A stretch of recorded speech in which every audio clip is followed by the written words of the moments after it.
Good morning. The score came out. First of all, tell us what the score is. The report card. This is Okay. the Congressional Budget Office, the nonpartisan Congressional Budget Office, which scores legislation to determine how it would really impact Americans, the cost of it, and they came out with their assessment of the Senate Republican health care plan. The big top line number, 22 million. That is how many more Americans would be uninsured under this bill over the next decade. 15 million more uninsured next year alone. And it's those numbers that are sending shockwaves. I think shockwaves is the right word this morning through Capitol Hill. A lot of Republicans now saying they simply cannot support their own party's bill. In fact, the list of opposition is actually growing after this report came out. Yesterday, we heard of 4 to 5 senators that initially said they were either opposed to the bill or strongly considering opposition to it. Where does that number stand today?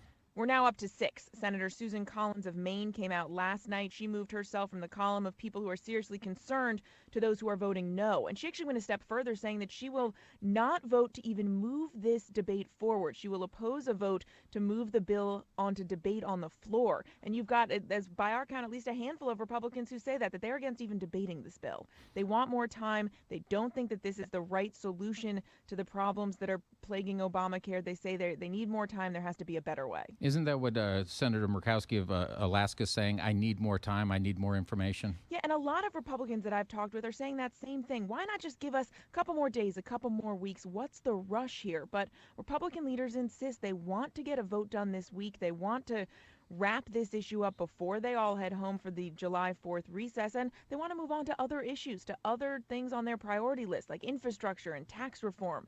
They're looking ahead. The problem is now whether they can have the vote, if they can even get the support to get this done. Can you just give us a quick little, who would be the biggest losers in this new proposed health care bill? Sure. So if you are young and healthy, you're likely to win out. You're like going Kelly. to see your premiums, exactly. You're going to see your premiums go down. Also, the wealthy, the super wealthy could stand to benefit. They would likely see a sizable tax cut. On the other hand, costs could skyrocket for low-income Americans and seniors. Those are the people who are most likely to be hardest hit. In fact, just consider this example. If you're a 64-year-old making roughly $57,000 a year, you could see your annual premium rise by nearly $14,000. Wow.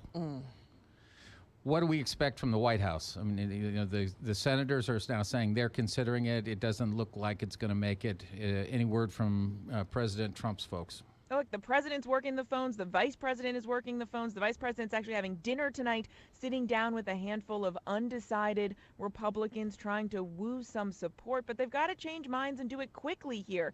And it just doesn't seem, the path right now just doesn't seem really viable. This is basically teetering on the edge. And in fact, the president yesterday tweeted that if they can't get this done, if it's not going to happen this week, then perhaps it's time to just let Obamacare crash and burn. Isn't that what we heard when he's in the House and when it was last time? Yeah, he said this before. We've heard that line. Why not just let Obamacare fail, and maybe that would, spur some new interest from Republicans in getting something done here. Okay, very good. Well, thank you very much. Mary Bruce, ABC News congressional correspondent from Capitol Hill. Appreciate the update. Thank you.